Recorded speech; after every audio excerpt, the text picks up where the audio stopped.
went a whole bunch. Okay, guys, we have a lot to do and a lot to catch up on. We're on page 56. Today we're going to talk about the mission of Mashiach, his mission, and his mission is going to come in a number of ways. And we're going to start with the personal qualities he's going to need in order to qualify for this mission. And it's from the book of Isaiah, chapter 11, verse 2. We're on page 56. And Isaiah lists out he lists out 6 qualities Mashiach is going to have of personal greatness. And he says the following: V'nachalav, he's going to have upon him Ruach Hashem, the Spirit of God. The Spirit of God. Ruach Chochmah. Okay, so this is Mashiach. This is Mashiach's personal qualities. According to the prophet Isaiah, we have to understand what they are. And there are 6 of them, and we'll see what he's going to do with these 6. He's got a lot to do with them. 6 of them, and they are in this order, as given to us by the prophet. Nachalav Ruach Hashem, he's going to have the Spirit of God upon him. Ruach Chochmah, he's going to have a spirit of wisdom. He's going to be very, very wise. I'm going to have to find what wisdom is in just a moment. Wait, why is Ruach Hashem not number 1? That's the general Hashem is going to be upon him, and because of this, he's going to have these 6. Ruach Chochmah. 2, Ruach Bina. Bina. Right? 3, Ruach Eitzah, a spirit of Eitzah, of advice giving. 4, we'll do 4 over there. 4, Gevura, strength. We'll see what kind of strength that is. 5, Ruach Dat, great knowledge and information. And finally, and most importantly, Yirat Hashem, says the prophet. He's going to have a lot of fear in God. So these are the 6 qualities. Chochmah, wisdom. Bina, inner knowledge. Eitzah, he's going to be an advice giver. He's going to help other people. Help do what? We're going to see today. Gevura, great strength. Gevura is usually an expression not for physical strength, but for strength of character. To make decisions and stick by them. To have the power of his convictions. Ruach Dat. What's Dat as opposed to Chochmah or Bina?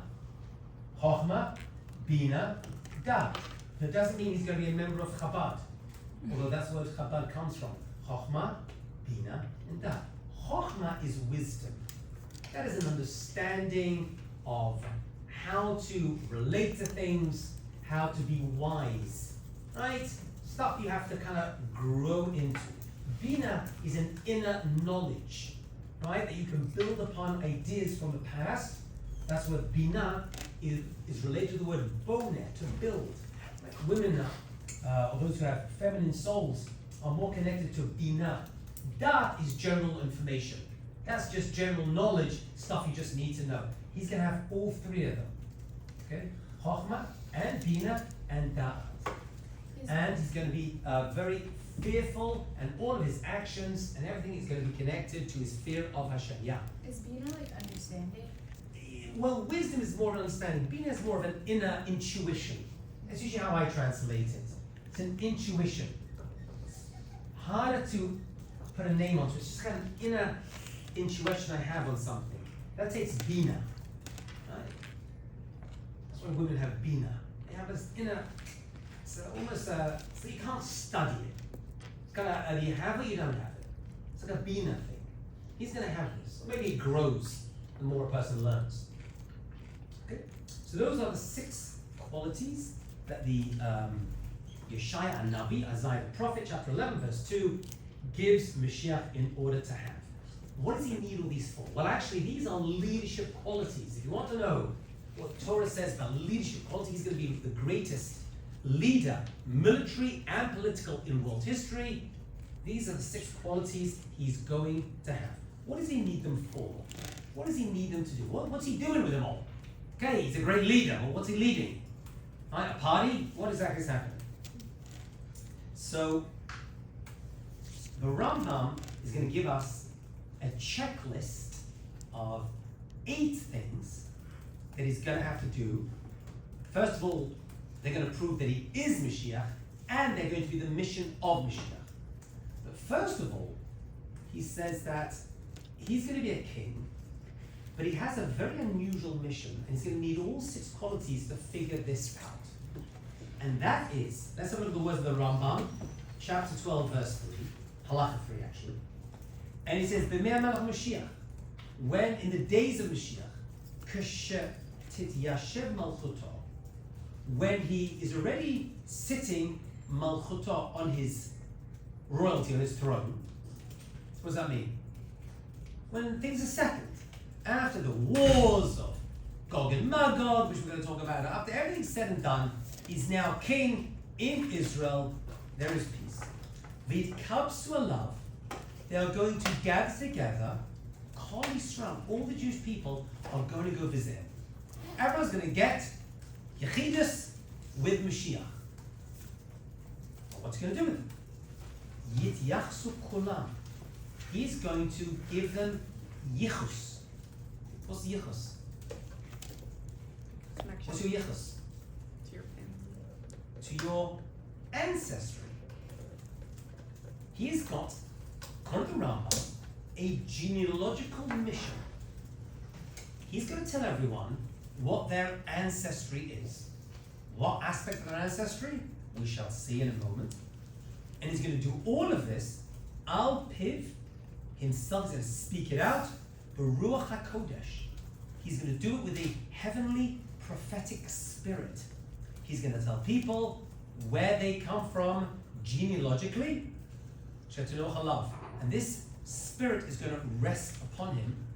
I'm going to say that this is based upon these 6 qualities that Isaiah the prophet just enumerated. What does he need this genealogical power for? What is this all about? What exactly is he trying to figure out genealogically? There's 2 things that we know about for sure. What are they? We're saying he has a genealogical job. He's going to fix, he's going to do 23andMe, but a lot more accurately. And it's going to come through prophecy, most likely. What's he figuring out? Hello? Appreciate that. Well, first of all, he's going to have to figure out, number 1, your tribe, what shevet you come from. Are you a Kohen? Are you a Levi? Are you Israel? Why do I care? Why do we care what tribe a person comes from? Do we need Mashiach to tell a person which tribe they originally come from? And where does your tribe come from? Your father or mother? Father. Father's side. Has to be exclusively through your father's side. That's where you get your shevet from. You get your Judaism from your mother, you get your tribe from your father, which is why if you have a father who's Sephardic and a mother who's Ashkenazic, it's more tribal, the Sephardic thing, and therefore you follow your father's minhagim. It's one of the reasons. There's other reasons, that's one of the reasons. So you need to know if you're going to be involved in the Beit HaMikdash, because that's Kohanim and Leviim. And you've got to know where you're going to live. The land of Israel most likely will be divided up according to tribes, very possibly. We know the land of Israel is going to be much, much larger as well. So all of these things are important when it comes to settling the land of Israel, where you're going to live, and where your function and job is going to be. So that is the main reason that he has these 6 qualities, and why he's going to talk to people and to figure out somehow, through some prophetic means, what their family history is. Got it? And it's called Yichus. There are actually people, many people, who had Sefer Yosin, had books that would give them their Yichus. Those will not be needed at any point, again, because Mashiach's going to do it. What else is he going to figure out? What else is Mashiach going to figure out? If you are Jewish? Yeah. There are many people today who think they're Jewish and are not.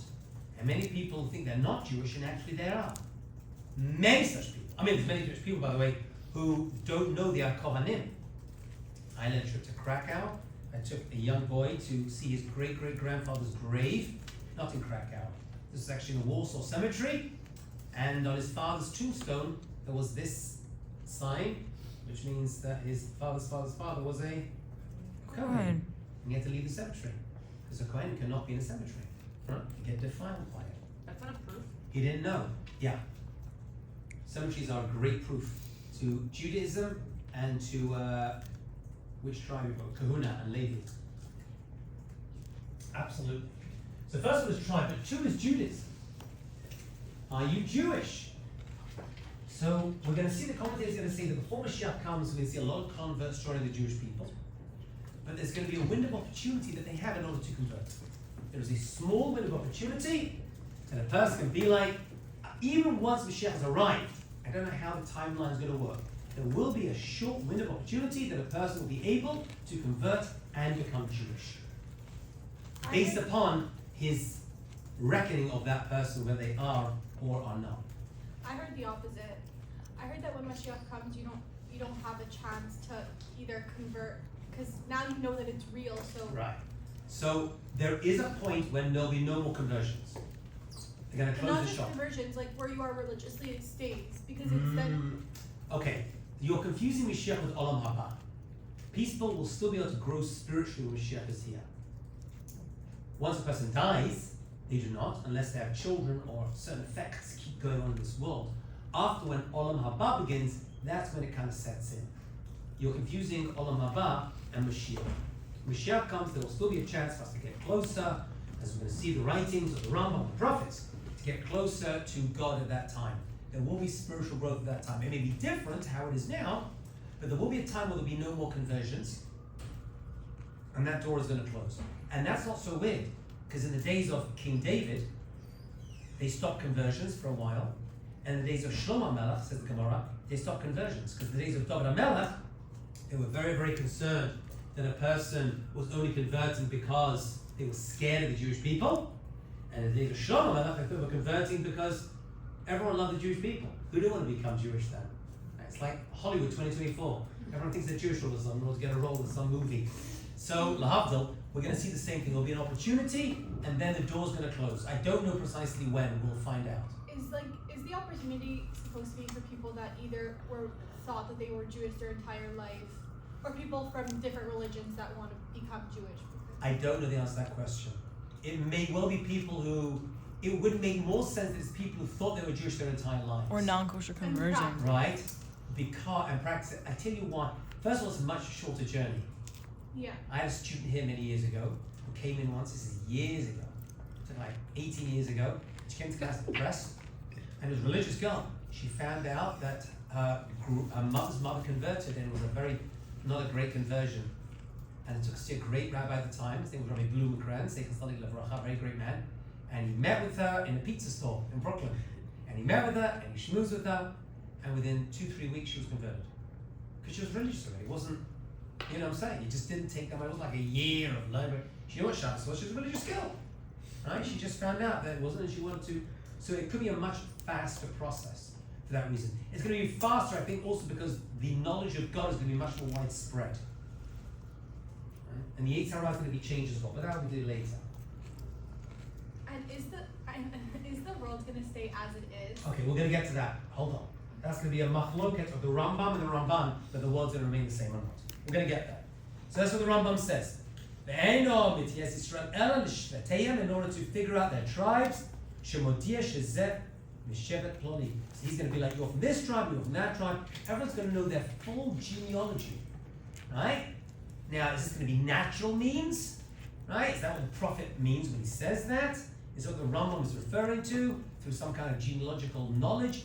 Or maybe the Rambam says it's going to be literally like a prophetic ability that is going to fall upon him, and it's literally that. According to that opinion, which is the accepted opinion, we're going to see on page 57 a fascinating piece of Tanakh and the Gemara's understanding of it. And chapter 11, verse 3 of Yeshaya Hanavi, Isaiah the prophet. He says a very famous statement. I would highlight this statement. V'haricho b'yirat Hashem. This individual, Mashiach, is going to be v'haricho. It's hard to translate that word. I'm going to give it two translations. One is very animated. He's going to be an animated individual.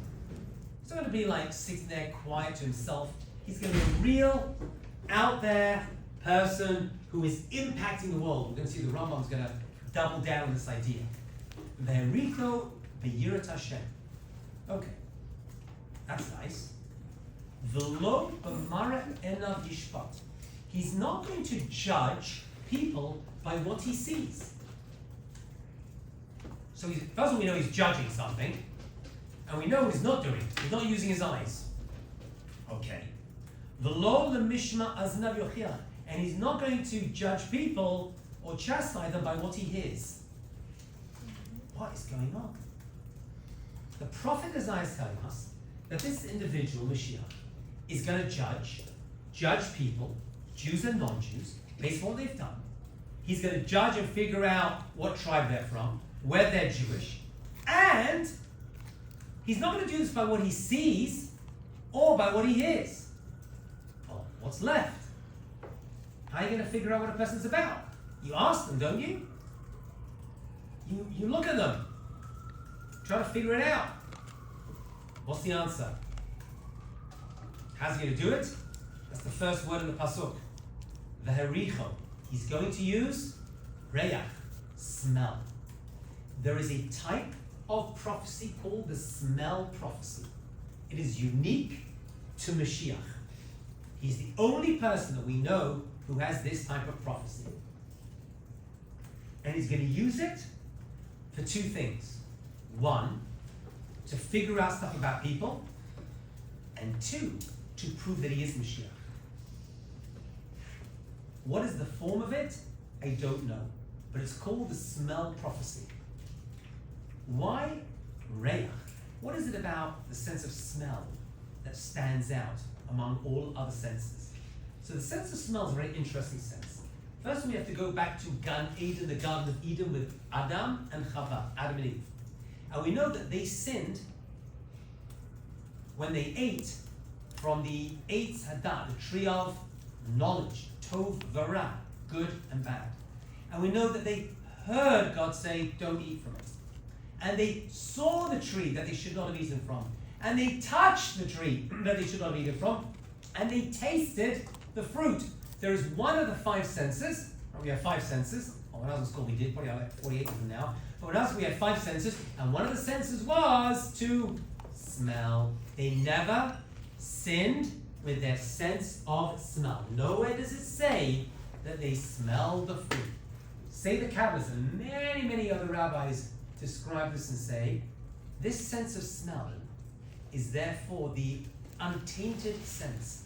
It was not affected by the sin in Gan Eden.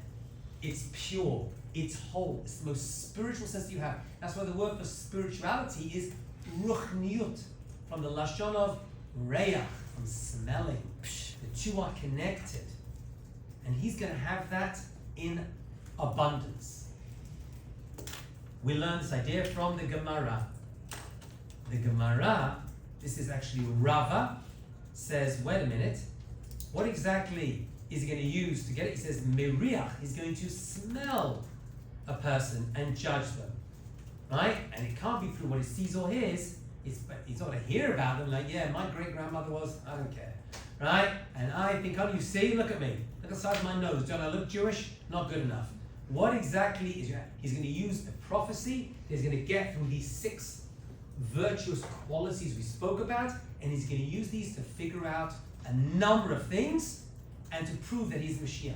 The Gemara says that the rabbis use this ability to actually figure out whether a person was Mashiach. Does anyone know someone in history who was tested with the smell test of Mashiach?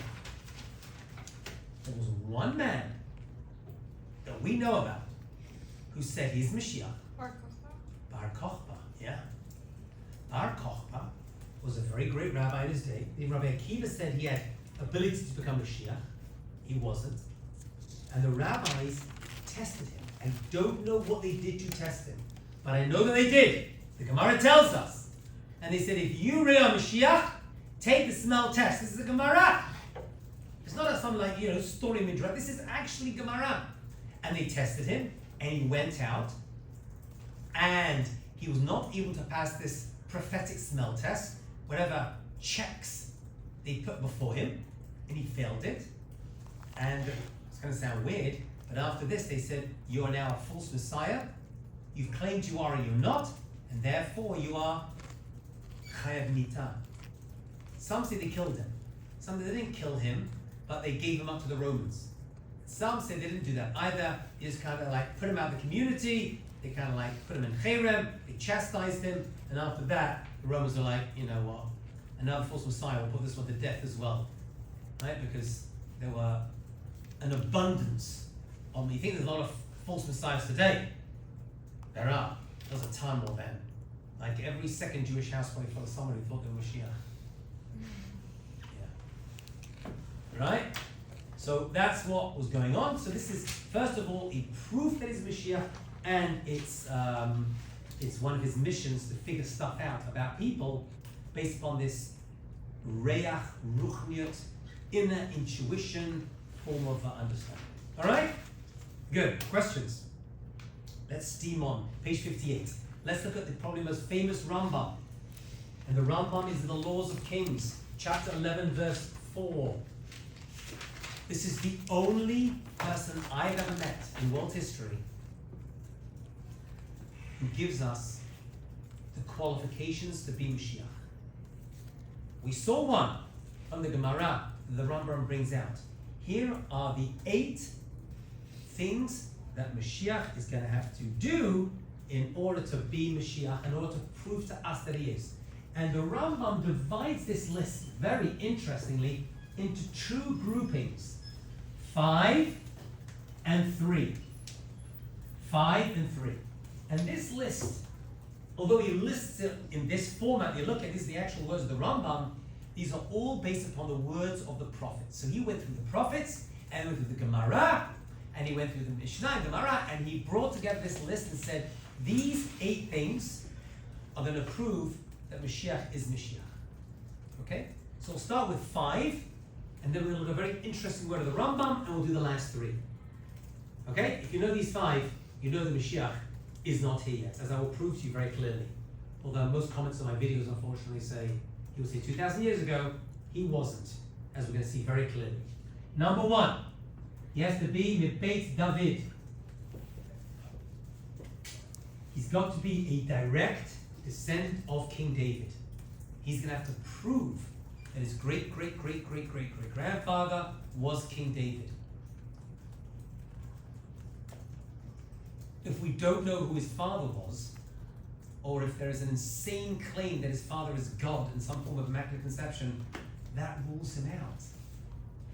Because in order to be from the house of King David, you have to be a son, all the way from King David down to Mashiach. I'll just throw it out there, but that's very, very important. Okay? 2, says the Rambam. So he's going to have to prove that. 2, he's got to be Hogeh the Torah. He's got to know his Torah. He can't be an ignoramus. So if someone calls you up, as I told you, I get emails every day. I got one this morning from a guy who wrote me literally, I'm not even kidding to you, a thesis proving why he is Mashiach. And this guy for some reason lives in Ireland. What would Mashiach be doing in Ireland? I'm not even jesting with you. Honestly, I'll show you my phone afterwards. An Irish Mashiach. I don't know, like a leprechaun Mashiach? I don't know. With a falling clover? No, he's got to know Torah. And when I say Torah, says the Rambam, he's got to know it all. He's got to know it all. Torah Pichtav and Baal Peh. The written Torah and the oral Torah. Written and oral Torah. He's got to know them all cold. He's a Talmid Chacham. Number 3, says the Rambam, not only does he have to know Torah, He's got to be involved in mitzvot like King David's great-great-great-grandfather. Right? Osek says the Rambam, mitzvot. Okay? He's going to be involved in doing mitzvot. Torah mitzvot, bichtav and bal peh. So that applies here and applies here. Rabbinic mitzvot and Torah mitzvot. Okay? Number 4. He's got to bring people back to God. He's going to bring people back. Let's have a look. Ve'ikov kol Yisrael. Kol Yisrael. He's going to make the Jewish people what? Come back to Hashem. Lechazek badka. To hold on to Hashem. Right? And to learn Torah and do mitzvot. He's going to be in Jewish outreach. That's what Rambam says. It doesn't say he's going to be sitting by himself studying all day, right? And saying, hello, Mashiach. According to Rambam, it's not going to work that way. He's going to know Torah, do mitzvot, and be out there bringing people back. He's a leader. He's leading the people and inspiring them. That's actually what a king's job was. Right? He's going to bring people back to Hashem, unto Yirat Hashem. That's why Abraham was the Mashiach of his day, Moshe was the Mashiach of his day, and Mashiach will be the Mashiach of his day. Right? If he comes along and says you don't do mitzvot, he's not Mashiach. Yeah. Is there like a specific reason why he has to be a right descendant of King David? What? Is there a specific reason why he has to be a descendant of King David? He's got to come from that tribe, and kingship goes from father to son. But why like specifically? Well, King David is from Tribe Yehuda, and when Shaul lost the kingship, went to King David, and he was promised that the Shevet would never leave his family. So he has to be a direct descendant of King David. That was a promise given to him. Once it moved from Shaul, from the tribe of Binyamin, to the tribe of Yehuda. Okay? Because that's where kingship works. It gets passed on to the next generation. Good? Okay. And number 5, so this is the grouping of 5. He's involved in Milchamot Hashem.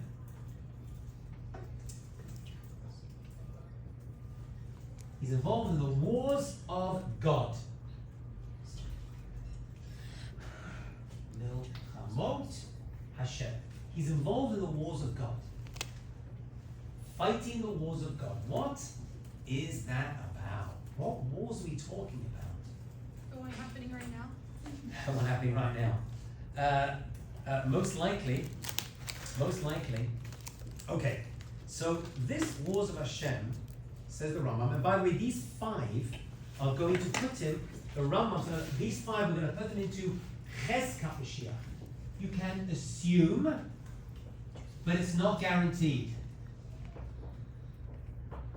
Gives him a chazaka. If he does these 5, and he's accepted as the king of Israel, you can assume, he's got a chazaka, but it's not complete that he is Mashiach.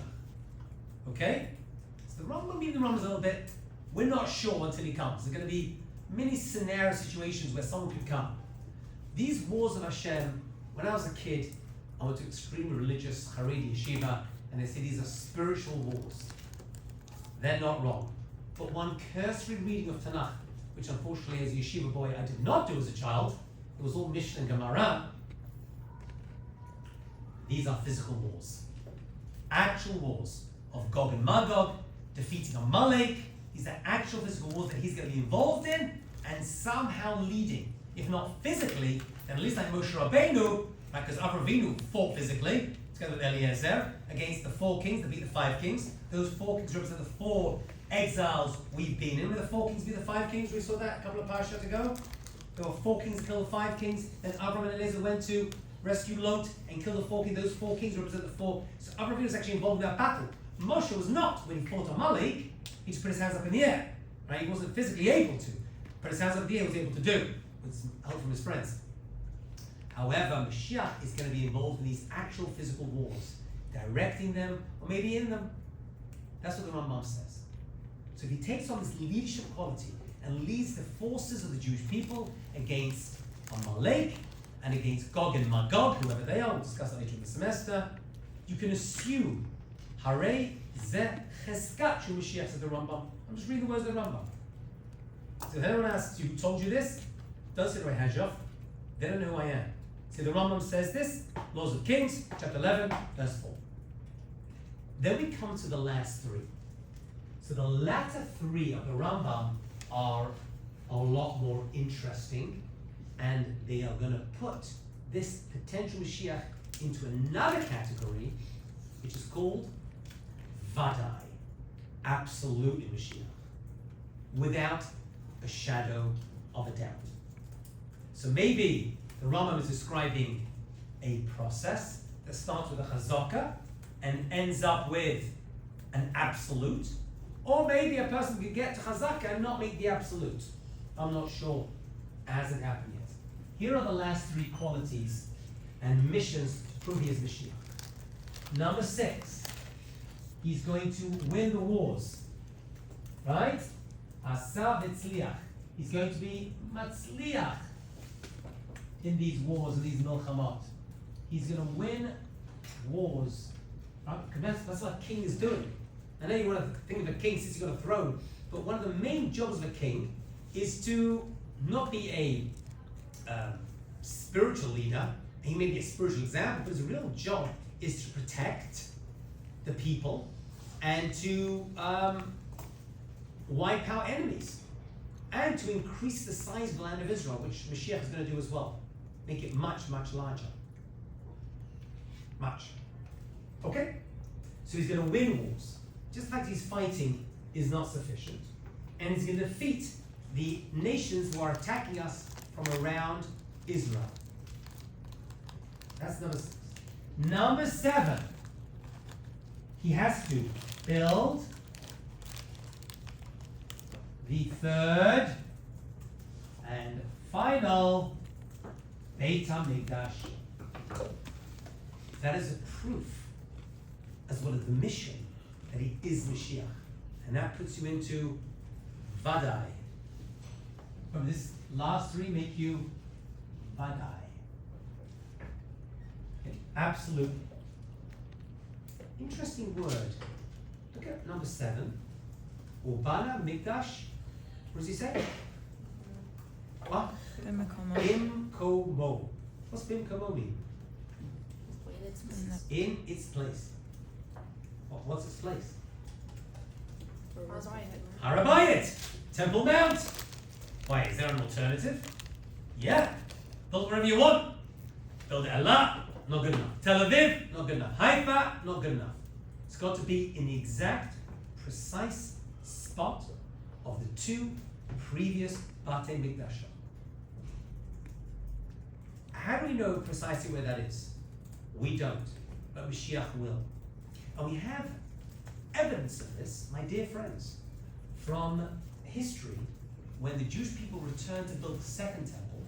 Ezra HaSofer, that was the leader of his day, Ezra the scribe, took the Jewish people back, and he had Ruach HaKodesh, and was able to tell us where to put the various things that we still had in the second Beit HaMikdash. Right?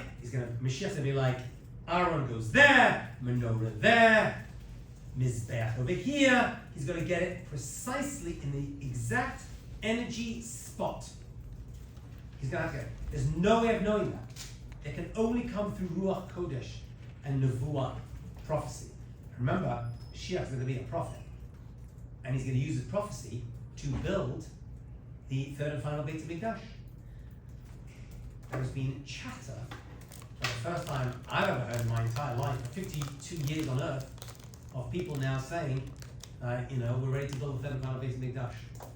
Try to do it now, and World War 3, 4, 5, and 6 will break out almost immediately, but it's a given. You can, don't shoot the messenger. No, I'm being serious, do not shoot the messenger. His job as Mashiach is to build the third and final temple in its exact, precise place. In order to do that, we're going to have to throw in a certain animal. in order to get up there, which is the para aduma, the red heifer. The red heifer, just so you know, I get a lot of questions on this. The Goyim are obsessed with this, more than the Jews, unfortunately. That is the red heifer. The red heifer allows us to get rid of tumas mace, impurity of being next to a dead person. You are not allowed to go up to Har HaBayit without that. There are Jewish people who do climb up to Har HaBayit. Okay, they should not. I mean, I receive from all my Rabbanim, and Sephardi poskim are very clear that you should not go up. What are they relying upon? Well, they're not standing on the exact spot where the Beit HaMikdash was. They're going on the periphery. But we don't know precisely where everything was. Okay? But if you're Sephardi, you should definitely not go up there, although I would love to go up there. But there are many, many Jewish people, many who are more religious than me, believe me, who go up there in order to enjoy. Okay, but they need to have paraduma and mikvah. Okay? So the paraduma is a key ingredient for the messianic process. If you're interested, there are a number of para-adumot that are in Israel right now. There is a red heifer that is completely red, not missing even one red hair. 2 black hairs together, I believe, is what needed to pasul. They also cannot be worked at all. There's a farm of them actually in America, and there's many in Israel right now ready to go, if you're interested in knowing that. Oh, I got a lot of hate mail for saying that, yes. Wait, so what's the justification of going up to Har HaBayit if we don't know exactly? What they say is, and I've read essays on this, they walk around the platform area, because that entire area was not what the Beit HaMikdash was. Right? It was a limited part of it.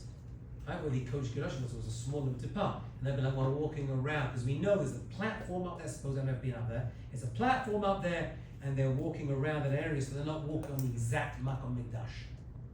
That would be their How do they know for justification. certain though? They have a Masorah and they rely upon it. I don't know. Ask them. I don't get it. Vad Yosef said very clearly, you're not allowed to go up there at all. And finally, number 8. And by the way, I always wondered about this. It seems like this is a progression. Right? It's a progression of identification, of knowledge, and of sequence. So he's going to fight wars, and then he's going to build the Beit HaMikdash, because to build the Beit HaMikdash, wars have to be over, right? So that's kind of afterwards. And after that, what's going to happen? Silence is deafening. What's going to happen? Gather all the Jews. The Kabetz, Nidchei Yisrael. He's going to gather the remnant, the leftover Jews in Galut, to the land of Israel. Hare Zeh Mashiach Bavadai. You've definitely found the Mashiach. It is conclusive proof. If he does those last 3 things, he has those 5 qualities. We got it. That is the only checklist I've ever seen to qualify Mashiach. Which is incredible, right? You would have thought thousands and thousands of great rabbis and scholars would have given it. No, only the Rambam. Broad shoulders, right? Let's have a look on page 59 of the return to Israel of the Jewish people before, during, and after the Messianic era. And it comes from the prophet Isaiah, chapter 11, verse 12. V'haya bayom hahu. And it's going to be, on that day, Shoresh Yishai, the descendant of Yishai. Yishai was King David's father. Okay. Amad lenes amim is going to stand as a. Now the word nes usually is translated as a miracle, but in this context it means a banner or a flag. A banner or a flag. There's 2 translations for the word nes, and that's the kind of question you get in your final. Right? The word nes can mean a miracle, but it also means a banner or flag. I think we mentioned this before, because when a miracle happens, it's like you've established a place as a great location or a great event. It's a banner, a remembrance happens because of it. That's, I think, the connection between why a banner and flag are the same. Okay, Lenes Amim. Who are Amim? What mean Amim? What does Amim mean? Nations? Other nations? Why the nations? It's just us, right? So Mashiach is not just for the Jewish people. He's going to be the Mashiach, the king, for the Jewish people, but for the entire world. Right? It's going to affect and impact every single person. It's not some exclusive reality. Right? Elav goyim yidrushu. That's why many nations are going to come to him and inquire of him. Yidrushu means to ask him questions. Menachato kavod. And it's going to be a very Jerusalem and the Makam Mikdash are going to be extremely glorious places that they have become over the past 70 years. V'haya b'yomahu Yosef Hashem shenit, and that is why God is going to gather together shenit for the second time. Yado, his hand, liknot, to gather et shar amo, the remainder of his people. In other words, there's some already there. There's always Jews in Israel. It's our land. But it's going to be the remainder. By the way, why second time? What was the first time? What do you mean second time? What? Not Matan Torah. The Exodus from Egypt. He says this right. Hashem went in, right? Biyad chazaka, uvzro netuyah, with a outstretched hand, arm to take us out. So that's why in the Musaf of Shabbat, we ask Hashem during the Kedusha to rescue us for the second time. First time is getting out of Egypt, which is really the mother of all galut, and the second one is Mashiach's arrival. That is the second time the prophet Isaiah, say the commentators, is referring to over here. Just like he took the Jewish people out of Egypt. They didn't all leave. Okay, so that's a good question. They didn't all leave. Well, who's them? The Jews. They weren't Jewish yet. The Jewish people became whoever they were at Har Sinai. So whoever was meant to leave did leave, given the opportunity. I've seen different opinions about the final redemption. Some say every Jew is going to go back and return. That seems to be the consensus. There are rabbis that I've read, like I think Victor Miller says this, that not everyone is going to want to return to Israel. They'll just continue outside of Israel. Not everyone's going to have the schut of returning to wake up. It's hard to understand that because it seems like every single Jew is going to return to the land of Israel, which, as I mentioned before, is a process. That's going to take a long time. Just think about it as a theoretical, hypothetical, not hypothetical, it will be a reality. Every Jew left America. Just America. Forget France and England. Well, getting out of there anyway. Right? Just imagine every Jew leaves America. Let's imagine the impact on America and the impact on Israel, taking in millions of more Jews. That's a big deal. That's going to take a long time to fly them all in. Right? Assuming that natural means are used, and the reference to wings of eagle's wings is just a metaphor of swift movement. Even so, it's going to take a long time, right, to integrate them and to bring them in. It's been happening over the past, 70 years, Baruch Hashem. Right? But there's another half you have to schlep in, right? Okay. So that's what he's going to do, and it's going to be an amazing thing. So he's going to take it for the second time, and he's going to bring them in from where? So we're not too sure where most of these countries are, but he does mention them. Asher Yishar Ashur, from Ashur, Assyria, or Mitzrayim, and Jews in Egypt. Who's that referring to? I don't know. All the Israeli backpackers who go to, Dab or something. Umiparatus, Umikush, Elam, Shinar. Shinar is modern day Iraq, Babylonia. Mahmat, Me'ayam, and from every single island of the sea throughout the entire world. The Nasa Nes L'Goyim, and they will become like a banner to the nations, right? This itself will be, well, you can see the word Nes is miraculous, but over here it means a banner as a sign. A banner is a sign, a flag is a sign to all the nations of the entire world, right? That Hashem is gathering the lost of Israel, or from the four corners of the earth. The Arba Kanfot Ha'aretz. That's how Isaiah the prophet describes the return of the Jewish people from everywhere. So the return of the Jews of Israel is a key ingredient in the messianic drama unfolding, and it has to be. The Ramban says that, and there are rabbis who I follow who describe this, and they say the Jewish people living in Israel is not just a nice thing, and doesn't just increase their merit, which it does, assuming they do the right thing in Israel. If they don't do the right thing, it takes away from their merit. But he actually says that prophecy can only come from the land of Israel. Navi mikirbecha machicha kamochi, says the Torah in Devarim 18:15. A prophet from your midst, says Moshe Rabbeinu. From your brethren, like me. That's what God's going to give you.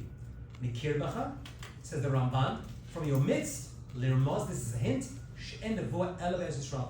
Prophecy can only happen in the land of Israel.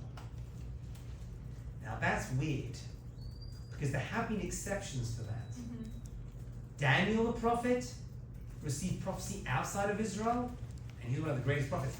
Some say actually that's a proof that he wasn't a prophet. The Abarbanel disagrees. Don Isaac Abarbanel says no, he was a prophet, but every time first of all he was born in Israel, so he has a kind of energy with him. He was just forced into Galut. But every time he received prophecy, he was always by water. Water, he always mentions in Sefer Daniel that he's always by water, which is the idea of cleansing. So he was cleansed enough in order to receive prophecy outside of Israel. Jonah the prophet went to Nineveh, one day Iraq, most likely. So he also gave prophet, but he received this prophecy in Israel. So there are exceptions to the rule, no doubt about it. However, the Torah says, and Moshe Rabbeinu is saying, that's true, but with derech klal, a prophet must always be from and prophesying in the land of Israel.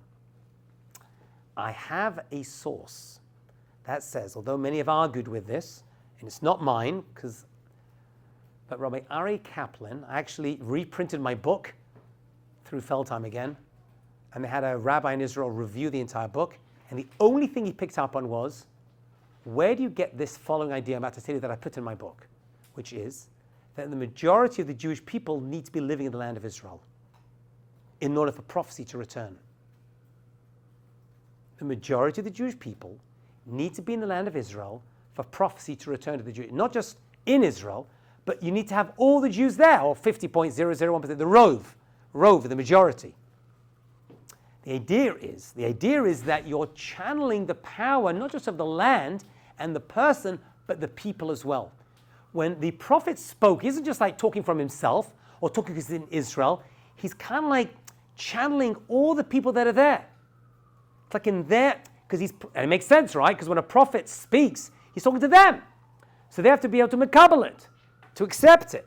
So you need to have the majority. It can't just be talking to three people, oh, I'm a prophet, and let's talk to, Shmuel and Shoshana. It's not enough. I need the majority of the Jewish people in the land itself in order for this prophecy to be nitkabel, received. That's actually the idea of Ari Kaplan. He gets it from a number of sources. I looked at the sources. I don't see it, but I'm going with that because that's the derech we followed. Okay? So the return of the Jewish people, says Rav Yehuda Levi in the Kuzari, Kol mi shenitnabet lo nabet ki imba ba'avura. When they prophesy, they had it in Israel, either for the land of Israel or for the sake of the Jewish people in the land. That was always a purpose of that prophecy. Okay?